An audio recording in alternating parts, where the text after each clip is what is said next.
Hello दोस्तों, नमस्ते, प्रणाम, जय श्री राम जी। आप सबकी स्वागत करती हूँ दोस्तों अपना यूट्यूब चैनल में। तो आज मैं बहुत ही प्यारा सोहर गीत लेकर आई हूँ, आप लोग ज़रूर सुनिएगा।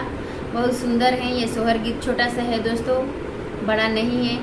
अच्छा लगेगा तो कमेंट कर दीजिएगा, लाइक कर दीजिएगा, साथ में चैनल को सब्सक्राइब कर लीजिएगा और शुरू से लेकर अंत तक सुनिएगा। छोटा सा ये सोहर गीत है कि मोरा चुनरी चुनी आई है तके मोर पहनाई है नुहो, के मोर चुनरी चुनी आई है तके मोर पहनाई है नुहो, ललन के मोर के सिया सवारी है, नमूना के सिया भुइया लोटे हो, ललन के मोर के सिया सवारी है, नमूना के सिया भुइया लोटे हो, आमा मोर चुनरी चुनी आई है त दीदिया पहनाई है नुहो, आमा मोर